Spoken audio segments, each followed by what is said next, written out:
Clara stood outside the tall glass building, her heart thumping so loud she thought the security guard at the door might hear it. The sun reflected off the skyscraper, and she caught her own nervous face in the glass. For years she had dreamed of this moment, an interview at one of the most prestigious firms in the city. Yet, as she looked down, her heart sank at the sight of her shoes. They were old, scuffed, and worst of all, torn at the edges. They were the only pair she owned that could even remotely pass as formal. She had polished them the night before until her hands were sore, but no polish could hide the deep crack at the side of the right shoe where the sole had begun to peel. Clara sighed, wishing she had the luxury of buying a new pair, but with her rent due and her mother's medical bills piling up, she couldn't. She told herself, "They won't hire my shoes. They'll hire me." Inside the waiting area, sleek marble floors gleamed under soft lighting. Around her sat a dozen other candidates, each immaculately dressed in crisp suits, shiny leather shoes, and designer handbags. They looked like they belonged in a fashion magazine rather than a job interview. Clara felt their eyes on her as she walked in and signed the attendance sheet. She heard the faint chuckles, saw the smirks exchanged between two young men in fitted blazers. "Look at her shoes," one whispered, not softly enough. "Did she walk here from the last century?" Clara's cheeks burned. She gripped her folder tighter, pretending not to hear, but every step she took seemed louder than the last, echoing her humiliation. One woman with perfect curls crossed her legs deliberately, showing off her gleaming stilettos, and let out a laugh disguised as a cough. Clara wanted the floor to swallow her whole. But she lifted her chin. "This is not about them," she reminded herself. "I've worked too hard. I won't let a pair of shoes ruin this chance." Minutes ticked by slowly. One by one, the names of candidates were called. Each walked confidently into the interview room, only to emerge later with forced smiles or pale faces. When Clara's name was finally called, she took a deep breath, rose from her seat, and walked forward. She heard another giggle behind her, this time sharper, like a dagger. As the heavy wooden door closed behind her, shutting out the whispers and laughter, she whispered to herself, "They can laugh at my shoes. But they will listen to my voice."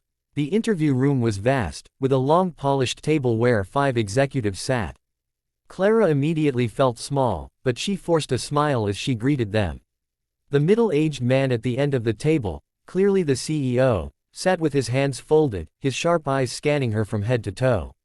One of the interviewers, a stern woman in glasses, gave Clara a quick glance at her shoes and raised an eyebrow. Clara felt a flush crawl up her neck, but she steadied herself. She answered the first few standard questions about her background, her education, and her previous work experience. Her voice trembled slightly at first, but with each sentence, her confidence grew. Then the CEO leaned forward. "We're going to try something different," he said in a calm but commanding voice. "We want each candidate to solve a real case problem. This is the kind of challenge our employees face daily. It will test not only your intelligence but also your creativity." He handed Clara a folder with a problem scenario. The company had been losing clients due to a competitor's aggressive strategies. The task was to come up with a plan to win them back. Clara's heart pounded. She glanced at the panel. Some seemed disinterested already, likely expecting her to fail. She had only a few minutes. The other candidates, she imagined, would focus on showing off jargon or flashy ideas. But Clara remembered nights she had spent helping small local businesses while working part-time. She knew the struggles of companies with limited resources, and she understood the power of building trust with customers. She jotted notes quickly: transparency, loyalty programs, customer service improvement, digital engagement. When it was her turn to present, she rose to her feet, forgetting about her shoes altogether. "I believe winning back clients isn't just about beating competitors with money or ads," she began. "It's about listening to the people you serve. Customers leave when they feel ignored. If we show them that we care, not just through marketing but through real actions, they will return." She laid out a step-by-step plan: personal follow-ups with lost clients, a loyalty rewards system, an improved complaint resolution platform, and a campaign showcasing real stories of customers who trusted the company again. Her voice was steady, her words clear, her ideas practical yet passionate. For the first time since she entered, the room was silent, not with dismissal, but with focus. The CEO's eyes softened slightly as he leaned back in his chair, clearly impressed. When she finished, Clara sat down, her hands trembling slightly under the table. She dared to glance up, and saw the same woman in glasses now scribbling notes vigorously, no longer smirking.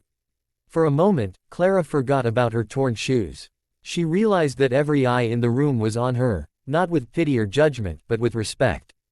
After several hours of interviews, all the candidates gathered again in the waiting area. Tension filled the air as whispers floated: who impressed the panel, who stumbled, who might win the job. Clara sat quietly, her folder in her lap, trying not to hope too much. The CEO himself walked into the room, silencing everyone. He carried a sheet of paper and looked at the group with a serious expression. "Thank you all for coming," he began. "We saw many talented individuals today. But we were looking for more than talent. We wanted resilience, creativity, and heart." Everyone straightened up, holding their breath. Then he said clearly, "The candidate we've chosen is Clara." The room erupted in gasps. A few jaws dropped. Someone muttered, "Her. With those shoes." Another candidate looked at her in disbelief, their earlier laughter frozen on their lips. Clara herself blinked in shock, unsure if she had heard correctly. The CEO walked directly toward her. His voice carried warmth now, though it remained firm. "When you walked into this room, Clara, I noticed your shoes. I thought about how quick people are to judge appearances. But when you spoke, you reminded us what truly matters. You solved a real problem with real insight.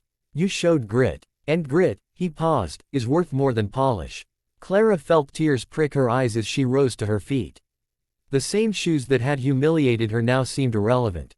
The people who had mocked her fell silent, some shifting uncomfortably in their chairs.